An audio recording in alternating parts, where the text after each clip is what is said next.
Welcome to the Inspire Your Life podcast. I'm your host, Morgan Kimbaro. Our guests today are Chris and Aleyna Groves. They're a power couple, the founders of Grove Capital, motivational speaker, overall great human beings. Thank you for joining the show. Thank you so much for having us. What an intro. I love that. You take it. Oh, you're so welcome. 110%, right, Chris? That's right, brother. You're on it. That's right. We're on that frequency. Come on. Let's go, baby. All right. Yeah. So we met a couple weeks ago at Jarvis's event at the University Club. That's a club a couple blocks away from here. And really great event, learning about you two as a power couple, right? How you met and the amazing things that you're doing, right?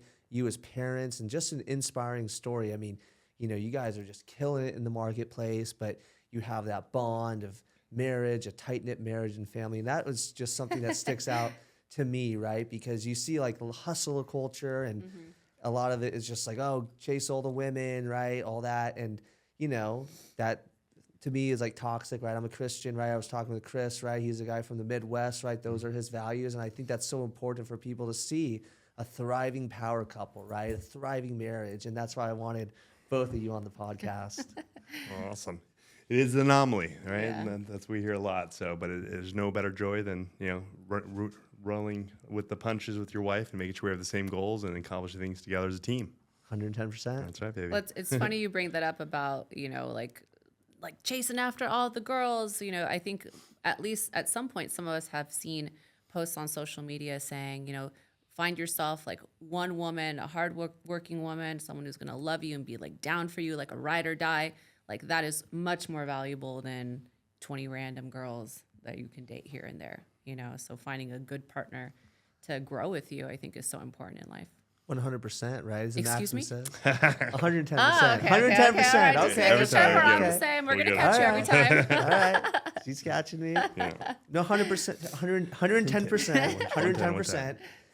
The maxim right behind every great man is a great woman, right? I truly believe that, right? And, my parents, right, the relationships I've seen, and it's so true, right? Being equally yoked and driven towards a goal. So let's talk about, your story, right? We'll start with you, Chris, and then maybe kind of tying you, Aleyna, of like, growing up, what that was like, and then how you met each other. Yeah.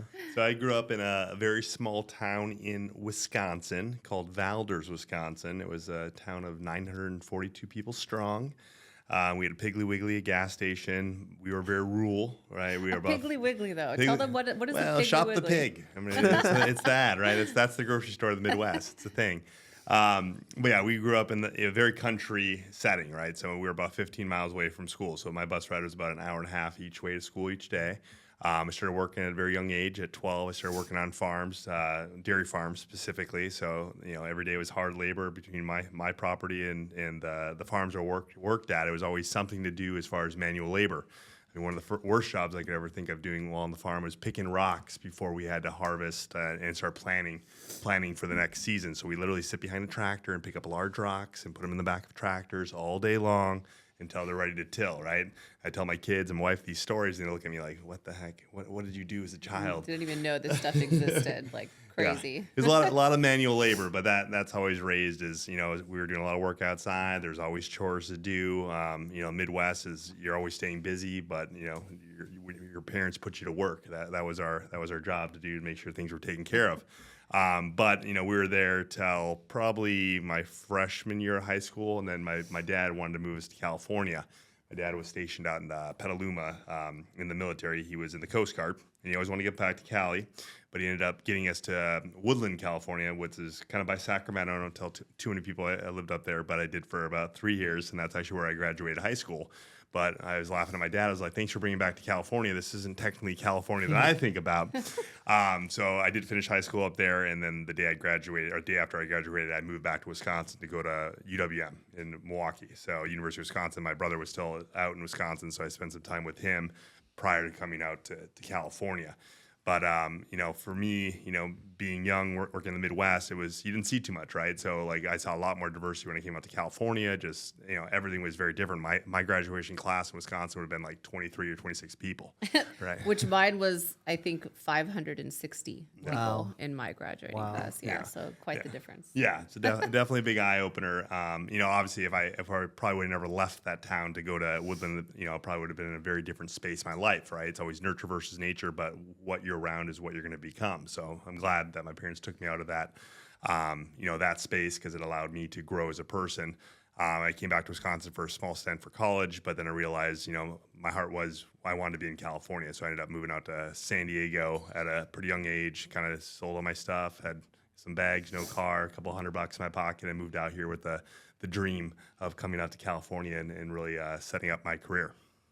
I love it, Chris. What's funny is that we actually lived close to each other at that time, but we didn't know each other yet. We lived maybe like 2 miles away. Yeah. 3 miles away, yeah. Yeah. Well, And I then- moved and out then a here few years young. after Yeah. that, I mean, I came out here, no job, no car, a couple $100 in my pocket. And my friends are like, "You're crazy." I'm like, well, I mean, either I'm going to make it or I'm not, right? And that's perspective of every business. You're going to put everything in there, and either you're going to swim or you're going to sink. So obviously, I wasn't going to sink. I was going to swim. So I started just working at nice restaurants in La Jolla, living that dream for a little bit. I said I practiced the San Diego culture for about 6 months. I tried to surf, tried to be that guy, go to the beach for a little bit, but after 6 months, I went back to grind mode at a nonstop. But I enjoyed it for a little bit. I love it. Yeah, I can't sit around and wait for anything to happen, let alone a wave. But I tried. Do you have the surfer hair? No, I lost all my hair when I met you, babe. Somehow it's my fault. Sometimes it's always my fault. You want to go? You know your little background a little bit, too. Yeah, so a little background on me. I am born and raised in San Diego. So, I really don't know differently than San Diego. So when he's telling me all these stories about farms and acres, and he'd have to milk cows and he'd have to, hide from tornadoes. I'm like, what is this? Like, where? But that's the reality for a lot of the country. We're so lucky in San Diego that we Yes. have the weather that we have. Maybe not the last 7 months or so, but but born and raised in San Diego, single mom. My mom was a single mom. She's from Peru, so I'm first generation here. I have a little brother, and so it was just my mom and I and my brother growing up, and my parents divorced when I was 8, and so kind of saw all the things that I didn't want to replicate in my life. I wanted to make sure that whoever I was going to marry, we were going to see each other as partners. I really wanted that unit kind of life. So, and I always wanted my independence. So I think, kind of seeing some of the things that they did and other people and family members did, it kind of, pushed me to be different in that sense. And so those are really the goals that I wanted, was to be an entrepreneur. I wanted to, be my own boss, but I also wanted to be with someone that was going to look at me and treat me the same and grow with me. And I always wanted, what we have. And it's pretty cool that we were able to make it happen together. And I think that's part of why we're like that, is because we had a goal and that's what we wanted, and we made it happen. We just didn't let life take us, on its own path. We created our path. So, kind of for me, I was always very academic. I like sports. I was always wanting to figure out how do I make money? I don't want to work for anyone. So I had a auto brokerage when I was younger. So I bought and sold cars at auto auctions when I was 18. And then I moved out when I was 18. And then I started my own auto brokerage, and then I started buying and flipping houses. I did that two houses, and then the market crashed, the financial crisis. Then I had to kind of reinvent myself. I'm like, damn, what am I going to do now? I was going to school full time. I was working full time. I had my own jobs. And then that's when I started moving into mortgage and, kind of moving in from, working with different banks and then brokers. And then eventually, we met and then we expanded. But that kind of gives you a little touch into my life until about 19, 20 years old. I love it. I love it. Yeah. Let's talk more about how you met and dating and just that whole, the courting process by Chris, right? How men are supposed to do it, right? And how, Daddy knows. the king and the queen, Well, Daddy knows. You wanna start it off? Yeah, so we met. I mean, I was running personal training business. That was a big part of my business for almost a decade. So I used to train athletes and CEOs and doctors, and and I was nonstop. I was Well, working. let's not be modest. He was like 22 years old, and he had like 2 gym locations, like a ton of employees, like huge leases that you were, We're in supposed gyms. to pay. Yeah, I Like, mean, I was nonstop. I was Yeah. running You're a very jacked. yeah. I was jacked. I was jacked on level. But yeah, I ran a very successful private personal training company. I had my own gym at times as well, until I had a bad partnership. I won't go into all that stuff. But I always ran a big business, and I've always been like just nonstop. So I was doing between 13 and 16 sessions a day when Aleyna met me. And every time she wanted to hang out, I'd be like, all right, we can hang out at 9 p.m. She's like, her friend's like, what does this guy do? I'm like, I'm in bed by 9 because I have to be up at 5 a.m. Yeah. for my East Coast work. But I'd be up at like 5, and I'd go pretty much work till 9 every night, and that's kind of how I built it. My family, Aleyna's family, never gave us any money. Like I never had a loan from anyone. It was just, hey, you either make it or you don't. So for me, it was my background, from Wisconsin. My dad was just work your butt off, make it happen. So anyways, I never really had a social life at that time because I was working till 9 o'clock every night. So me going to the bars at like happy hour, even to this day, I don't go to happy hours. My friends are like, let's go to happy hours. I'm like, what's that? That's still a work day for me. So me meeting a girl at a club was kind of not a thing because I rarely really did that. So at that time, Match.com was the big deal at that point. It wasn't an app though. It was a traditional like log into your like dial up, Wow. so yeah, I was on there for a little longer, like that on and off during the period of time. But you're able to kind of see the full profile, right? It's like shopping for your opportunity, but you get a little bit more background before just going into a bar. So it was good and bad. It's like anything else. Like even today, when you meet someone on Instagram, you meet them in person, you're like, well, that doesn't look like the right person. There were no filters back then. Yeah, there's a little bit. There wasn't as bad. Like now, it's a whole different game, right? Yeah. You meet people now, and you're like, you're a completely different person. Right. But oh my god, well, people are gonna figure it out eventually, just so you know. But yeah, Match was a little bit more simplistic at that time. But a lot of people would lie, right? No one's gonna put their best foot or their worst foot forward, right? When you're putting a dating, like you're gonna put your best photos, the best about you. No one's gonna be like, well, here's the pitfalls, right? So I always tell people you gotta be humanistic about it as well, like be real what you are. So I met Aleyna on there on Match, and I always tell her she got lucky. Not because she met me, it's because she got lucky on a 3-day free trial that I was her only guy she ever met on Match.com in person, right? So it's so funny because I had gotten out of a relationship maybe like 9 months prior, and I was living with a friend of mine, and I had written down this list.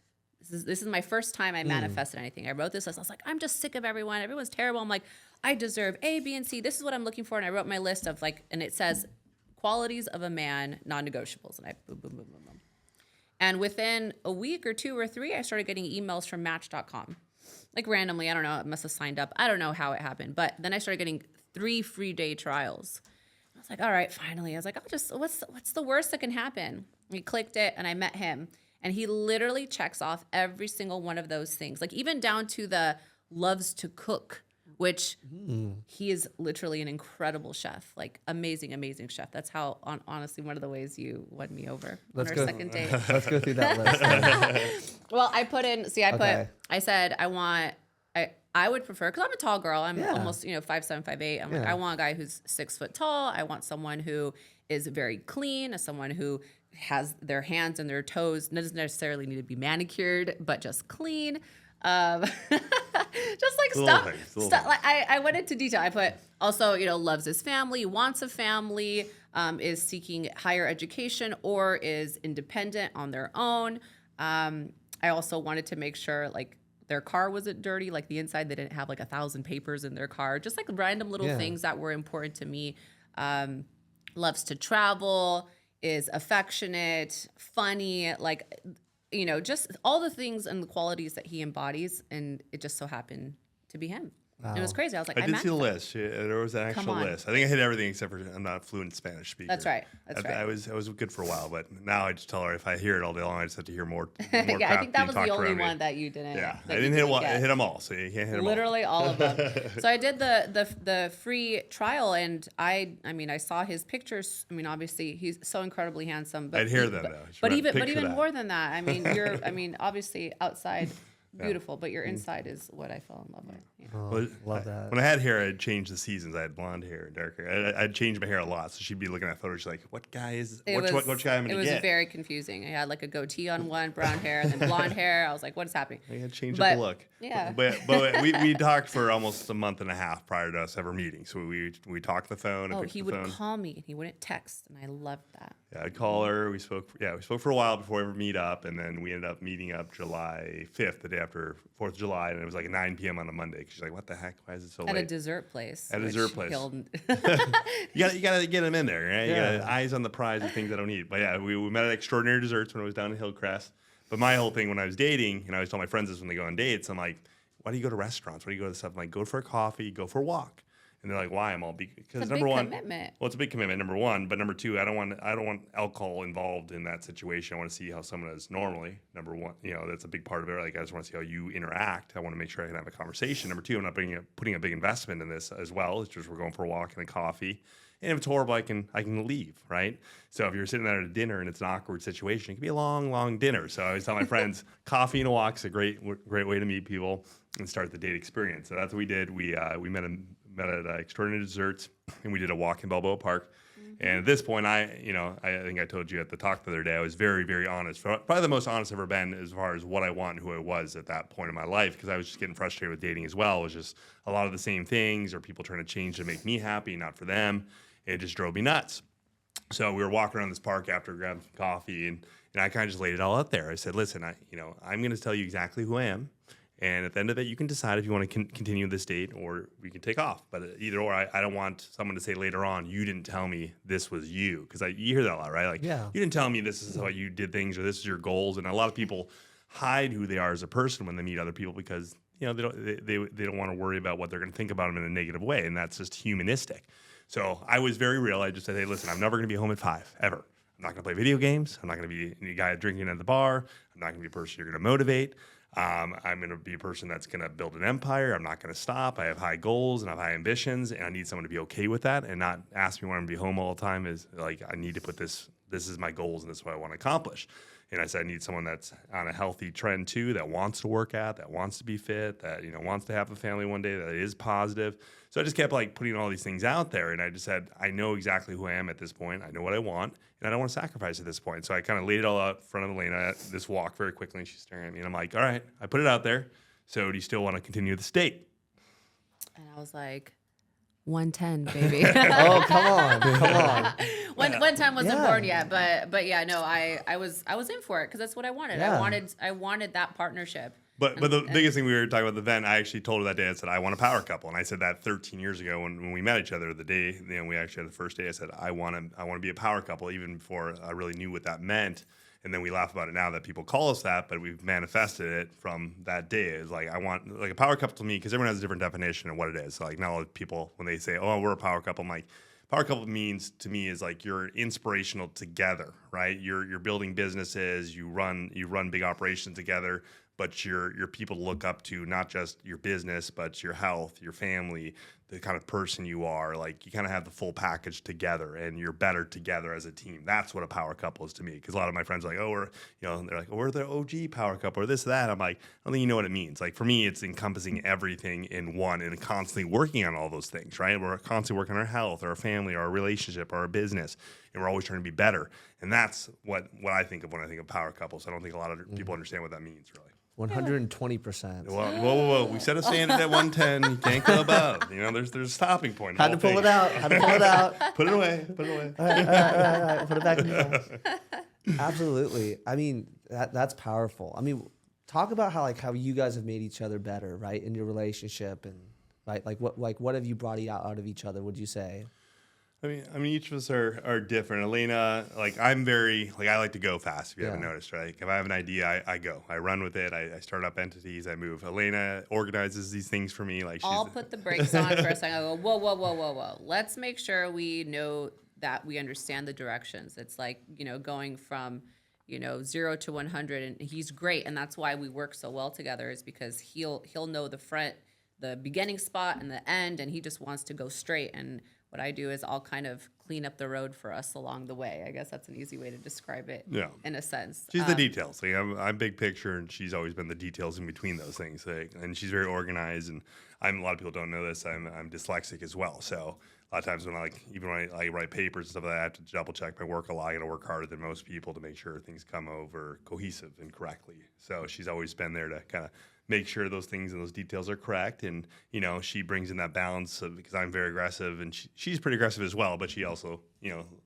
pushes me back a little bit sometimes, and, so I chill out a little bit as well. Yeah, I kind of, not bring you down, but in a sense where I'm just like kind of calm it a little bit. Yeah. And it's good too, like with the kids, we have 2 kids. They're going to be 10 and 6. I can't believe it. It's crazy.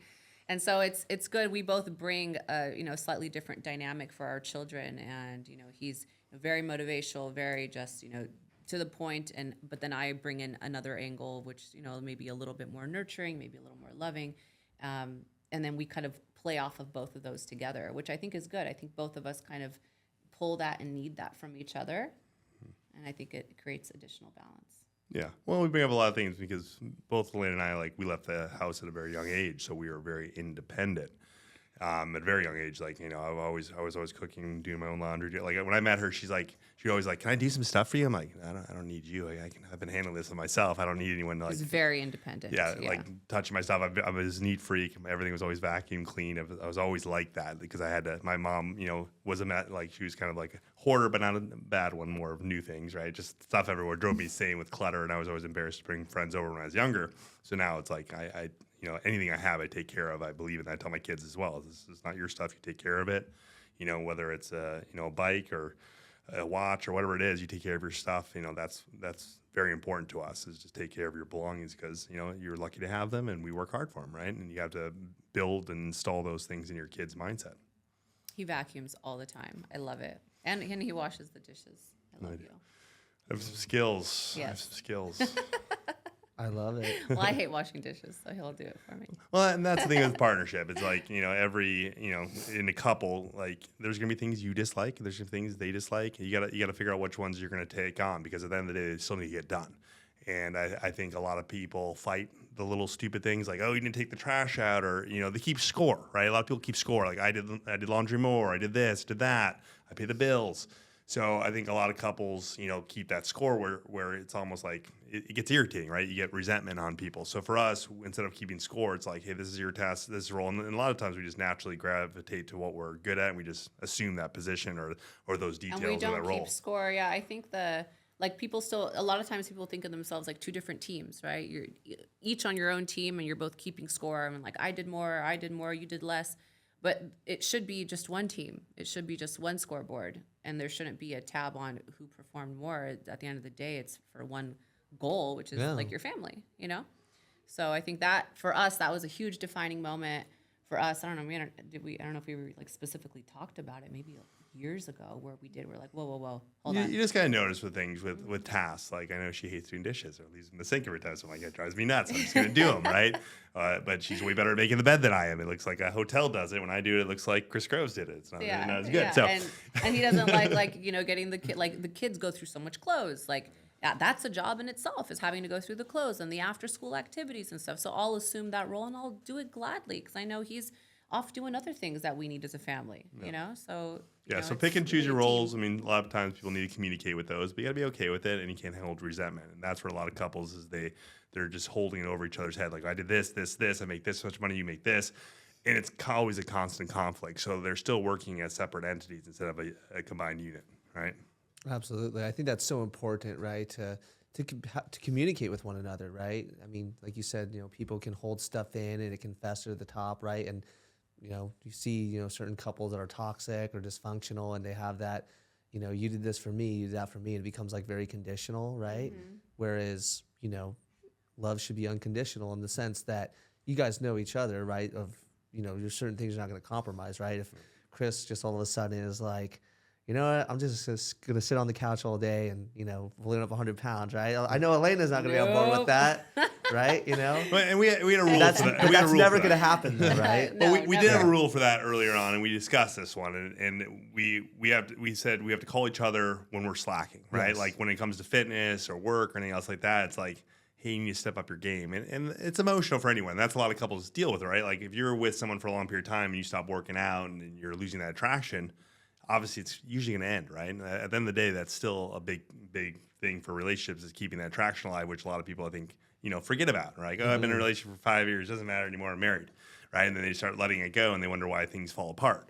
And me and Aleyna, when we started dating, we said, hey, listen, like we're going to work out. We're going to keep each other in shape for each other, right? Because at the end of the day, if we're not attracted to each other, like that's an issue. We're going to both work. We're both going to make money and provide and put up together as a team. And we're going to communicate, about all things and do things together, right? And I think those are the biggest facets that we constantly work on. And I told her, if I'm slacking on these things, you need to call me on my BS. Like, hey, Chris, you're slacking off. I don't think she's done it at this point yet. But I want her to, because at the end of the day, she needs to hold me accountable. I need to hold her accountable, and that's what teamwork is. And a lot of people don't do that. They just like, I don't want to call them on that because they're going to feel bad because they're gaining weight or they're being lazy, and I want them to hate me. But eventually, you're going to resent it anyways because you didn't say it. So for me, I'd rather get ahead of it than behind an issue. So I'm very that's what we are in a relationship. We're very proactive. So we have an issue, we like to solve it right away and move on with our day. Because at the end of the day, there's just gonna be more and more problems we got to deal with her work and family and everything else. So it's just fix a problem, move on to the next problem, and keep moving on. 110. 110. And I feel like that also goes, one side of the spectrum is slacking, but I feel on the other side of the spectrum could be total like extremeness or extremity. So I think that's something that is also something to point out. Obviously, if you're trying to do something big, then you're going to be extreme on a lot of things, on your work schedule, if you're trying to become a bodybuilder, you're going to be extreme on your diet and your workouts. So there's a time and a place, but there's also moments where maybe one of us, we're both kind of extreme people in general, but I think there's moments where maybe we're putting it a little bit too much on something. We're like, okay, time to take a break. Like, I know you want to get this done, but time to take a break. We need to spend some time together as a family or with the kids, or we need a vacation or whatever it is. I think it's important to notice it from both angles, from extreme all the way to slacking too. Yeah, you got to watch energy. Like, even there's times when she'll be angry, right? Just mad about work. And then I got to look back and like, I can't be angry right now because she's in a funk, right? I got to be the positive one right now, right? I'm sure she does it sometimes with me. If like I'm in a funk, then she's got to be the positive one. If we're both in the negative point, then it's bad, right? It's bad. We'll actually even watch each other's moods and we'll kind of like, okay, she needs this right now, or I need to modify this, because if we're both in a piss mood, then nothing's ever going to get done. So I was like, I got to shut up and just do this and be happy about it, So, and that's, what we've built is like, it's a ping pong match back and forth, and we got to watch each other to make sure we're gauging each other and being happy, and every day, like we have to be that support for each other, where a lot of people forget about it. It's not a separate entity, it's partnership. Definitely. And talking about partnership and teamwork, you are in business together. So I had Cody Cottle, who you were on his show, and Esther, both on the podcast, right there, power couple in business together, right? So, they talked about the dynamic of that relationship, right? Being married and then also being in business together. Mm-hmm. Let's talk about that. Yep. Oof. Two marriages, right? It's a good one. Right? It's a good one. Well, marriage and business are very similar, right? Yeah. You're committing to something, you're making goals, you're planning. It's very similar. But you hear a lot of people like, I can't work with my spouse, or they drive me nuts, or I can never do it. Like, we hear that a lot. Like, I don't know how you guys do it. We'd freak out each other. I'm like, I love it. Like, I would feel so weird to not be with you every day. It would be I think another point of that is because we kind of grew up together, and we're very like best friends. Like, he's my best friend. Mm-hmm. You're my bestie. She's my bestie. Yeah, we have a blast together. Obviously, this is the only relationship I think either of us had that we were really true partners with anyone, right? It's everyone always a separate entity, but that's, like I said, when we met 13 years ago, that's what we put in the universe. We wanted to be a power couple, and that was what we wanted to do together. Like, that was always the goal. So that was the biggest piece of this. We always go back to that, is because we manifested that, but we also put a lot of action and energy towards accomplishing that thing. So when we started businesses, that was the goal, that we wanted to do it together. Because as a couple, like, if we have the same goal, we put like our energy, our passion, our drive into something, we're going to achieve something amazing, right? Like, if you're a couple and one's got this goal and one's got this goal, you guys are going different directions a lot of time. That's where a lot of people like end up in failure, because they're going to different places and they don't have the same result they want to land in, right? Whether that's retirement, whether that's, financial freedom, whether that's kids. So a lot of people are like, they're together, but they're starting to slowly move in different sectors just based on where their life trajectory is going. Like, our life is always going to the same spot, and that's why we're able to accomplish so much and do so much, because we have that same, two hustlers for the same goal. Is a lot more energy to make it happen. That is true. Correct. You want to add anything to that? I mean, no, I mean, you kind of encompassed all of it. I mean, yeah, I mean, like a lot of people say, it's, how do you work with your spouse? Like, how do you do that every single day? And, it's easy for sometimes the lines of like business and, personal relationship to somehow get crossed. And especially because, we work together and it's at our home. So it's not like there's a different, it's at our house. It's not like there's a different office that we go to separately, although we're in separate offices. But sometimes, it can be difficult to keep those separate, so it definitely takes an art to be able to separate the two. And, we have those moments sometimes where, we're just talking business, and then, at the end of the day, it's done and we're just with the kids and we're still bringing up stuff because it's, kind of, we're fully engulfed in it all day long. And sometimes I'm just like, I just want to be your wife tonight. Right. And so I think recognizing that moment and taking that and understanding it and making that switch, I think is important, right? Like to keep it alive, like as a couple and not just business partners. Also making it a point for date nights and to see each other as lovers or husband, wife or boyfriend, girlfriend, as opposed to business partners. I mean, we're kind of all of those things. So we take a lot of time to also nurture those parts of our relationship as opposed to just the working one, because it's easy to have that just engulf your whole life when it's, you're at your house and you're doing it with your spouse and it's there. You can't shut it off, especially when you're an entrepreneur. It's hard to turn it off because you're the one who makes it go round, along with your team. So I would say for like other couples that are working together, making it a priority to prioritize couple time as opposed to just business time is huge. Super important, especially throw kids into that mix. It's another challenge for sure, but we've found a great route for all of it, which is cool. We figured it out. We figured it out. I have a lot of friends right now that are To say the least, you at figured it out, that yeah. cusp of having kids, right? A lot of people like half our friends come up to us and like ask us for advice with kids, and they're like, but they don't want to give up the party life or give up their current lifestyle. And I'm like, you got it. It's just part of the life. Like you guys didn't know us during that hustle because The kids are the party now. Yeah, and they were. I mean, Yeah. I mean, the first couple of years we had kids, we grew our business during that time. We had kids like at our hips at meetings and taking them everywhere. Like we grinded like no other. Like we never took like even after Aleyna had birth with both of our kids, like she was back to work like almost immediately. There wasn't really time off. We were. I mean, I took obviously some time. I wasn't just sitting on my computer, but like I can answer emails or text messages from she my was phone. compared to everyone else. She was back Yeah. on. Like most people were not back on. Like she like was. We went right back to because at the end of the day, it's like it's not gonna slow us down. It actually having children propelled us faster and further because it gave us even more of a reason to be successful and to achieve greater things for them now. So it actually gave us more motivation, in our opinion, to do bigger and better things. So I always tell my friends, I'm like, kids can be the best thing ever. If you want to have them, they're your biggest motivator to drive you to do big things. But your first couple of years, you're going to take a hiatus from what your normal life is because it's going to be required. You're not going to sleep as much, and they're smaller, and there's different requirements. But it doesn't mean you don't have to stop. It doesn't mean you can't progress in your life. Like we're living proof. We've progressed while having kids at the same time. But you got to want it. You got to put the energy in towards it. Right. Well, it was an opportunity for us at that time too, where our business was booming, and I got pregnant again, and it was fine, and it was take this moment to really propel us into another potential chapter of our lives, and so sometimes you just got to take the moment. Maybe the timing isn't the best. Right? Maybe it's not the best. Maybe you just There's no good timing. moved. It's just like Everyone you says just the have to timing. take the opportunity while it's there in front of you. Otherwise, it's going to pass you by, and you'll look back and go, "Shit, I should have put in a few more hours there, and I could have potentially had a completely different life. Fast forward a few years later, And we want to be young parents too. I have a lot of friends now that like the first kids around 37, 38. I feel like is the new norm.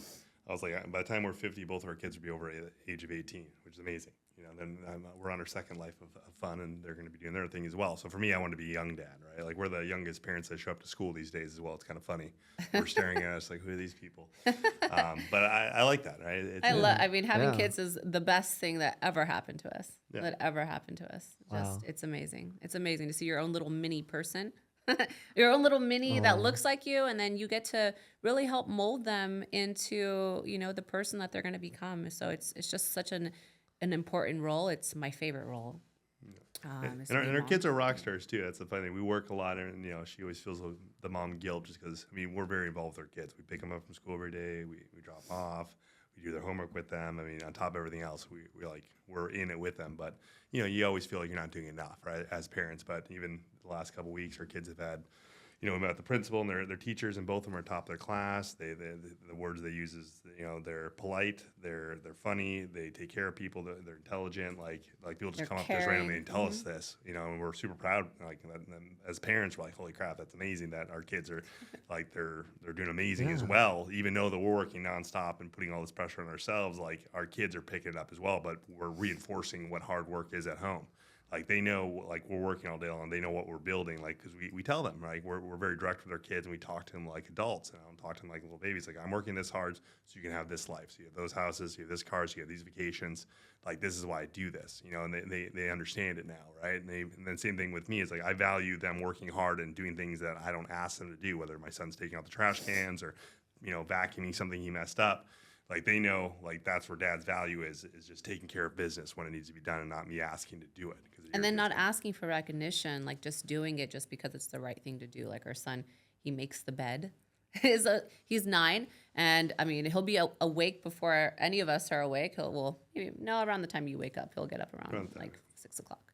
And so I'll go into his room and he'll be already downstairs, like kind of with his bag packed and clothes on, waiting for me to cook breakfast. But his bed is totally made, and he just would do it like for weeks and weeks and weeks until finally I was like, hey, I really appreciate you making the bed. That's really great. And he never once asked like, hey mom, did you see my bed? Like looking for that recognition. He just did it because it needs to be done. it needs to be done. And then that's what we believe in. It's like we teach people even to their company. Like I don't want to tell you to do something. Like you need to know to do it, and you should go above and beyond that. And I'm gonna reward you because that's what you should do, and that's how I reward people. Our kiddos are great. They're good. Absolutely. I think it's the values that you teach, right? And that's your legacy, right? That's a byproduct of who you are as people, right? The lives that you live, the intentionality, and as you said, people are having kids later and later, and people are saying, wait, I don't have kids. I mean, I'm in my 30s, I don't have kids, but I want kids. And I think when people see you guys, right, that you can have it all. You can have it all, right? You can have the. You can, but there's gonna be moments that you got to give up a little bit. Yeah, to get, yeah. Right? There's gonna be some sacrifices. We talked about it's not like the balance word. It's really a sacrifice because you can have it all, but it takes you a little bit to get there, and you have to be okay with that, right? Yes. Like that's what most people like. We want instant gratification for all things. We want the money, we want the family, we want the cars. You want it all at once, but you have to remember that all that stuff takes time, takes hard work, takes discipline, consistency, and being persistent at all times. Absolutely. Let's talk about mindset, right? That's something that both of you talked about at Jarvis's event, right? Yep.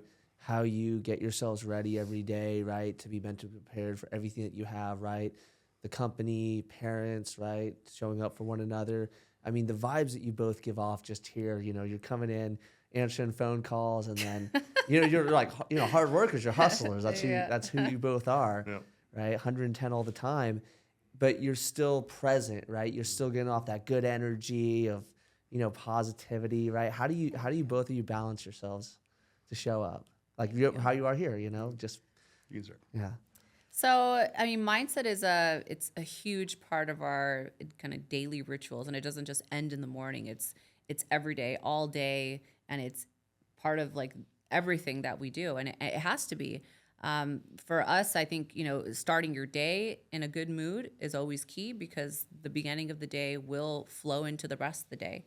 And, one of the things I think that is also really important is to be self-aware, because you could be like just going through life and not really understanding why you're acting this way, why you're thinking this way, as opposed to being more conscious and catching those moments that maybe you want to improve upon, So a lot of people, I feel like, sleepwalk through life and aren't really understanding, and self-analyzing, why do I feel that way? And sometimes we can let our thoughts just run wild, as opposed to catching it and going, do I need to be thinking this way? And sometimes it can be in any situation. It can be in personal, it can be in work, where you can just literally create a story out of nowhere in your mind because someone sent an email in a weird tone, or someone sent a message, or someone didn't respond to you. And now all of a sudden you're creating this weird story in your head. And now that sets the tone for the thoughts, which then creates emotions. And then now when you are speaking to someone, those negative emotions are coming out in the form of words, actions,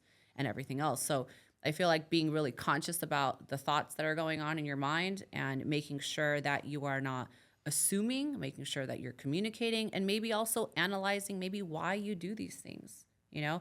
And do you want to be better next time? And it's okay to, you know, be in the moment where you're like, shit, you know, I'm upset. Why did I act like that with my coworker? Or why did I, you know, say that to my spouse? Or why did I respond in that way to my kid?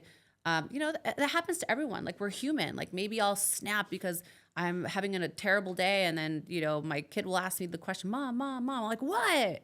Like, they didn't deserve that. So as opposed to me sitting there and just saying, you know, man, I'm such a POS. Why did I act that way? Well, it's because I was frustrated because of A, B, and C. And then acknowledging, apologizing, and then trying to be better next time. You know, so I think being self-aware is a huge thing that just a lot of people kind of take for granted and maybe don't even notice. Yeah, my You know? mindset. I mean, yeah, like Aleyna said, it's something we focus on every day, and it's something like I'm constantly, you know, and she is as well, constantly trying to be better at it. I think the best way to explain mindset is energy, right? Every time you put energy with your, on your like through your mind on something, you're putting, whether it's positive or negative, you're putting energy towards it. So now, like at this point, I was even talking to one of my business partners yesterday because we had a bunch of deals. Some are going good, some are going bad, and he's freaking out, and I'm just calm. He's like, I don't get why you're calm all the time. I'm like, because me being angry or anxiety or putting stress on these things right now doesn't change anything. It actually makes it more of that. It doesn't change the outcome. It doesn't change my feeling right now. So all that energy you're putting out to the universe right now is just making you feel like crap. So I'm not going to put any of that energy out there. I'm just going to be optimistic and positive, and whatever is going to happen, I'm going to will what I can will, and the rest of it will happen. But I'm not going to put that vibe, that energy. And Aleyna watched me. Like, I'm one of the, like, I try to put a positive spin on everything that's negative at this point. Like, it's always a learning. It's always like it's a task. Two's touch. Yeah. Yeah. You say that one. I'll use that one as an example. Yeah, but everything to me, like any negative can be a positive. It's just the way people spin it, and it's a story you tell yourself, because that's what you're doing all day long in your mind. You're telling yourself a story, whether it's a good story or a bad story. Like, hey, I'm capable of doing this. Oh, I can. Or, you know, resentment, or it's not. So you have to constantly self-talking yourself to put yourself in the right positive place, right? Well, So, your mind will also try and validate it for you. Like, whether you're looking for rationalize, something, rationalize. you know, positive or negative, your mind's like, okay, well, I guess we're going to find all the negative shit that goes along with this. Yeah. So it's easy to crazy. find negative stuff, but for me, it's just easy as finding something good. Because I talk to all my friends, like, how do you always do that? I'm like, because I don't want to put energy on negative things. It serves no purpose at all.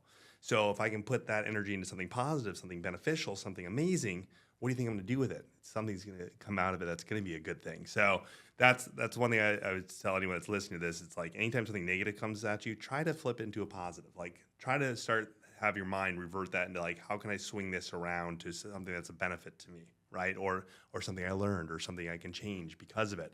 Because that's the way I approach life at every juncture at this point. Even if it's something like crappy, you get a lawsuit, you're like, well, I learned something new. I learned how to present a document in a different way, or watch out for these kind of things in a contract. Like, there's always something to learn from something negative, but it's just where you're going to put that energy. And I don't want to put it on toxic things. It's just not worth the time. So every day when you wake up, like Aleyna said, you got to put your mindset in something positive. But all throughout the day too, you got to have those self checks. And if you're really pissed off, I always tell people, like, think about when you're mad at your spouse or your girlfriend or boyfriend, and you're just like, you just hold on, you're just angry, and you're kind of mad that you're angry, and you're like, I want to stop being angry, but you're still angry. You ever been in that Yes, emotion, right? absolutely. You're like, I'm angry now, so I'm going to continue being angry because I'm already angry. Now I stubbed my foot. Yeah, and it This kind of person cut propels me it, off, and then yeah. but you're in your mind, you're like, why am I doing this right now? You just let it go and just move on with your life. But it's one of the hardest things to do, because we're like, well, now I'm sad, I'm being angry. This is my path. So take a deep breath. Like, the breathing's a big thing to me, but you have to think about, like, is this getting me anywhere that I want to be? And if the answer is no, then let it go. Move on.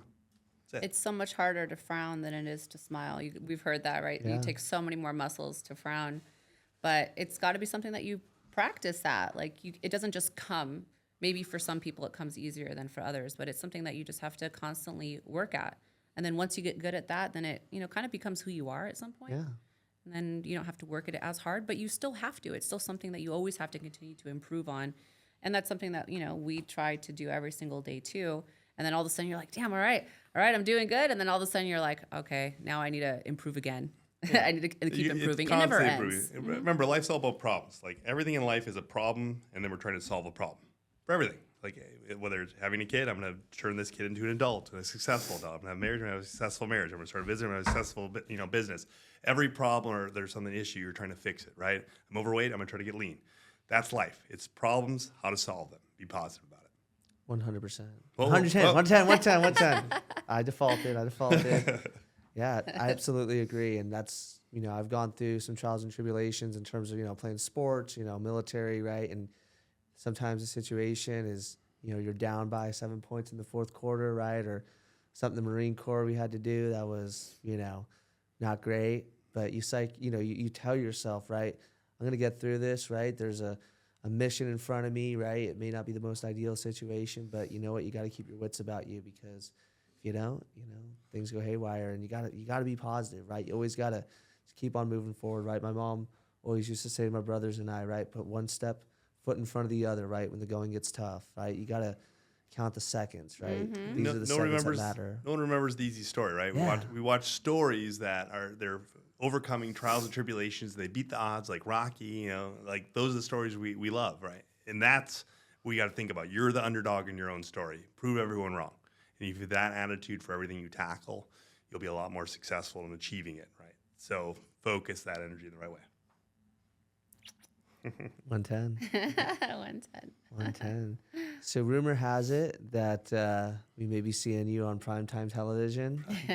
We'll see. Yeah. So what's going on with that? we've been working on a concept for a while. So, Yeah. So I started motivational speaking about a couple years ago at this point, and that's kind of when I started the 110 movement. And it kind of started as a joke between Aleyna and I, the whole 110 thing. And she's like, because all my friends are like, what's this 110? And I'm like, I'm going to retrain people. Instead of saying 100%, I want to set a new expectation of what success means, right? For me, stopping where everyone else stops isn't good enough. That's not where I've gotten to where I'm at in life, and where I'm going to go is stopping at the bare minimum. It's always overachieving. It's always going above and beyond. It's doing what people don't ask me to do, but just because it needs to get done. So that's what the 110 really stands for, right?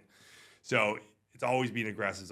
It's always putting your hard work and your efforts before everything else. Good. So we kind of started joking around with our friends, and we started putting it out to the universe about the 110. So I work with a lot of salespeople, and they always say 100% all day long. It started driving me nuts, right? Every salesperson, 100%, Chris, 100%. And I got annoyed with this. I said, listen, if you're going to work with me, we're at 110. This is where we're going. We're stopping. We're going to push past that stopping point of 100%. So I started retraining all my friends with it, and my company and everyone around me, until everyone started using it now. So my company, everyone leaves it as their signature line, the 110. We talk to people like they know what it is. So now it's starting to catch on. So that's when I started speaking, when I could show that I can make a change in people. Because that's what I told Aleyna, like, to motivate someone to change people, you have to change the way they think. I don't want to just throw information at you. When you meet me and you listen to something I say, I want you to take away something from it. That's what makes an impactful speaker or a motivational speaker to me. It's like, I'm going to take away something I'm going to remember forever. Now, I'm just not going to throw words at you, because the TV does that for you, right? Make it impactful. So I met some producers, told them that I want to do a positive TV show, and I don't want it to be negative. I don't want to be a drama. I don't want to be that housewife show. That's not, like, my goal is not to be on TV to be famous. I want to make an impact in a positive manner. So I met with a bunch of producers, and most of them shut me down. They're like, no, it's not enough. There's not enough drama. There's not enough, it needs to be this kind of angle with TV. And I finally met a producer. I pitched the idea to him. It was through one of our personal friends. I pitched the idea, and I said, listen, it's not about the money for this. This is something I want to do. I like speaking in front of people. If I can get in front of more people on TV that can help change their lives, take control of the American dream, and put an action plan and a path forward, like, that's what I want to achieve. But it's going to be positive, and I want it to be in that light. Otherwise, I'm not going to do it. And it's not about the money.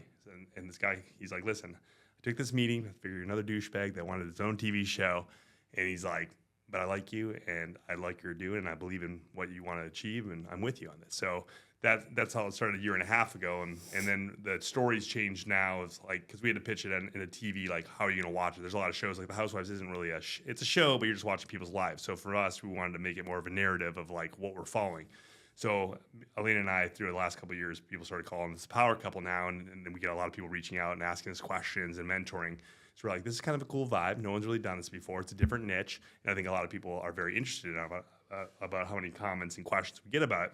And then we met another couple, Glenn and Mindy Stearns, which highly respect both of them, individuals, but they not only are very successful in business, but they had a passion, they have chemistry together, they're funny. Like they're a couple that I like. We look up to. We look up to, and it was kind of the first couple I ever said, "Wow, like I'm inspired by this couple," and that's a rarity for us to say that. Like someone that has everything together and successful and good looking and have good style. Like they had the whole thing, right? That what I feel a power couple is. So I pitched the idea to them about what I wanted to do. So the show's transformed into having 3 power couples: myself and Aleyna, Glenn and Mindy, and then another couple. Ramir and Lisa, they're in tech and fashion, and we would be taking on other couples that are in businesses. They have to be in a relationship together, and they have to be trying to take their business to the next level. So we're going to interview different couples that we're going to want to take on and mentor, right? So each couple will take on two couples, and then the audience will pick an underdog. Like maybe a couple has the right mindset, but not a lot of structure behind them, but they have that will, the 110 mindset, and we'll bring them underneath us. And then there's going to be about a 10-week challenge. Trials, tribulations, like exercise, like meeting with psychologists, psychology, marketing, and it's going to be an elimination challenge until they get to the end, and then we're going to help their company get to the highest level that they want to achieve and be crowned the next power couple and invest in their business. But the whole show concept is to show people the American dream is not dead; it's alive, and you can accomplish anything you want. And America is still the best place to do it if you have the right tools, you have the right mindset, you have the right energy, and you're constantly focusing on being your better self. So that's what the show is going to encompass. It's going to be like, the entrepreneur meets the apprentice meets the voice. So it's going to be in that positive mindset. There'll be drama, but not between the mentors. There's going to be drama with the mentees, right? Yeah. So imagine like a couple, like you and your girlfriend, for example, like you go into a room, tell the psychologist, this is everything I like about my girlfriend. This is everything I dislike, and this is what I have to work with, right? And then she does the same thing, and then I put you in a room and I put it on a screen. I'm like, this is what you guys said. Wow. Now let's hash through this. Like, let's get real with our problems, right? Because at the end of the day, if you're trying to run a business with your partner and you don't see that stuff and no one talks about it, are you gonna be successful? So I want to break into the mindset of it, not just okay, being successful, making money, but what was really the mindset necessary to be successful. 100, 110.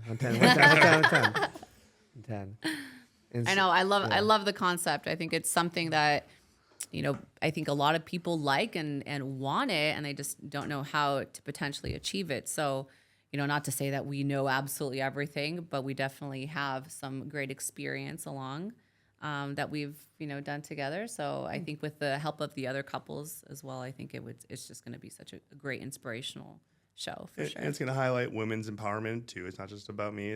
These are women that are powerhouse, so the mentors and helping other women achieve that as well. Because a lot of people don't see that side of it. It's not just guys in the workforce. Women are taking over and running huge companies as well. We have taken over. Just saying. We have. Do you see what time it is? No. Look. It's 1:10. See, she's noticed everywhere now. See, you start seeing it everywhere. So I mean, that's the biggest thing is. You can achieve anything you want to achieve. It's just where are you putting your energy? Where are you putting your mindset? Where are you putting those actions? And it's up to you. It's up to these people watching. It's up to us every day. You choose your success. You choose to live successful or live, in failure. It's up to you. I love it. 110. He's on it. So I have a unique question for you both. I'm a huge Napoleon Hill guy, right? Think and Grow Rich. And one of the concepts that he talks about in the book is having a historic board of advisors, right? He'd have Abraham Lincoln, right? Vanderbilt, right? George Washington. He'd read their biographies and got like a good idea of what they were about, right? Mine's, what they would recommend. Yeah. If you can think about like people that are your inspirations, right, in history, who would they be? In history? Or just, general mentors, like people you can look to, like let's say Abraham Lincoln, and say, hey, this is what they would do in this situation.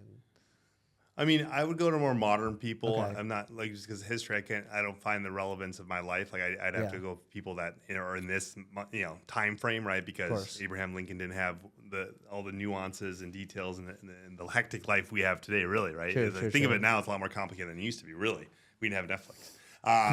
So a couple of my Arnold Schwarzenegger has always been one of my biggest mentors, not mentors, but idols. Just what he's achieved. It was the American dream. He came here with nothing, not from this country, actor, governor, just everything he's done. That's what the American dream is. And the guy did it, right? And he wasn't even from here, but it was his mindset. It was his attitude. It was his charisma. And he always pushed forward, right? And that was why he was successful, is because he constantly pushed that out to the universe. Other person would be Dwayne Johnson. I love him as well. It's the same thing. It's like when I think about him, when I feel like I'm doing too much and I'm like at that point of being burnt out, I'm like, well, this guy's like 50 and he's working like a maniac and doing his shows and his businesses, everything he's tapped in skincare, and he's still up at 3 a.m. working out. Like, what's my excuse? So he's one of those people I keep in the back of my mind. Like, he does it at every front too, and the guy's just nonstop. Like, he's one of the hardest working people out there. So those are the two people I think about, as far as that are just next level, that are constantly doing big things, but it's their energy, it's their charisma, it's their constant work towards achieving something is what's made them successful. And it's being positive, right? That's what I think of when I think of those two individuals. I mean, those are great examples, I feel like, of, the hardest worker in the room. And I think that, that's something that you always strive to be. And I love that about you.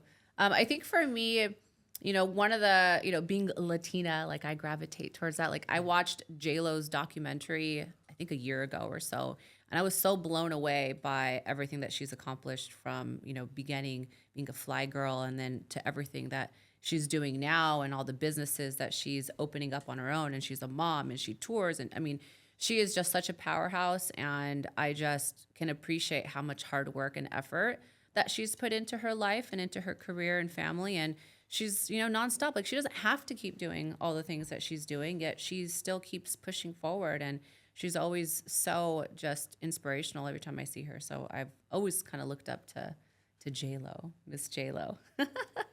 J-Lo's amazing. She's talented. Yeah. Started off as a singer, actress, and now businesses. Entertainer. She's got like a shoe line, a skincare line. She's got a Delola, this new like non-alcoholic drink line. I mean, she has the movies, the documentaries. Such a talented actress, singer, entertainer. Like she's a triple, quadruple threat. And she's a mom.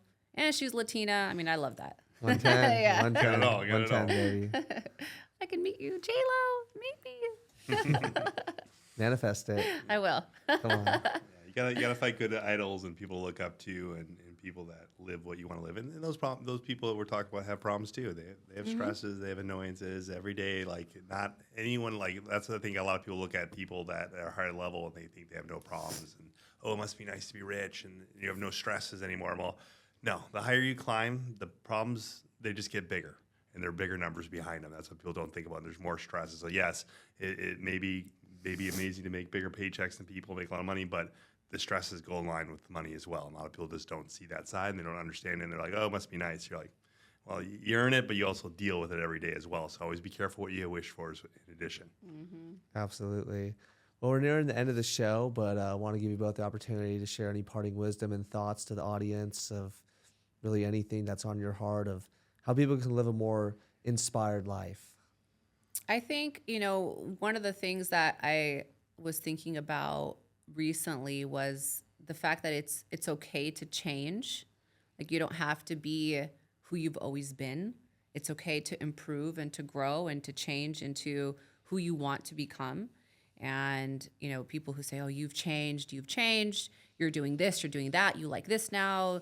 Even like when you started maybe your podcast, right? Maybe there was, some great people that were all for it and maybe others like, oh, you're doing a podcast now. Like there's going to be that kind of stuff out there. And so, ignore those people that are complaining about the change because it's probably that they're just threatened by it. And they probably want to change too, but just don't have the courage to. So I think, accepting, what you can accept with other people that are in your life is fine. Do you and continue to improve. And it's okay to become someone new and different in your life. You don't always have to be who you've always been. 110. Love that. Yeah, no, exactly. I think the biggest thing with people is, like Aleyna was talking about, is almost get rid of the negative people in your life. And it's when I preach about this all the time. We've lived it. I do it on a regular basis. But the people you spend your time with are the people that are going to determine your life.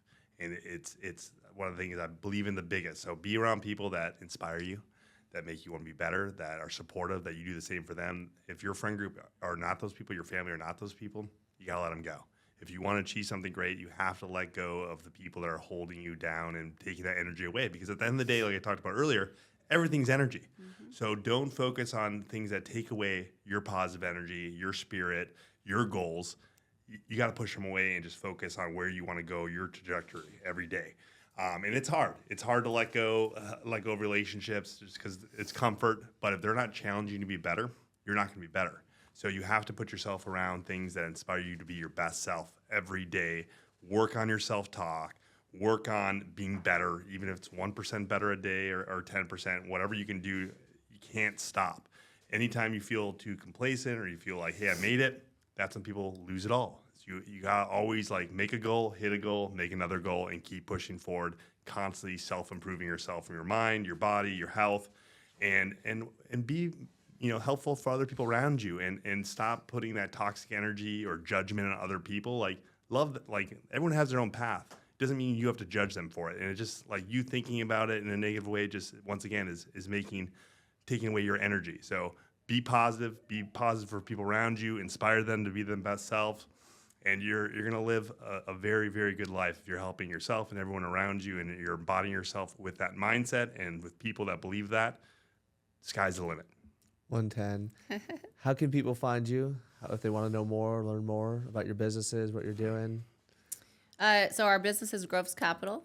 So you can go to grovescapital.com. My Instagram handle is Aleyna Groves, Aleyna Groves. My IG is CEO Groves Capital. You can go on the 110movement.com as well. All over LinkedIn. We're all over the internet these days. Groves Capital. Chris, Aleyna, thank you so much for coming on the show. Appreciate Thank you having for us. having us. This was fun. Yeah, it's a good time. All right. Thanks, brother.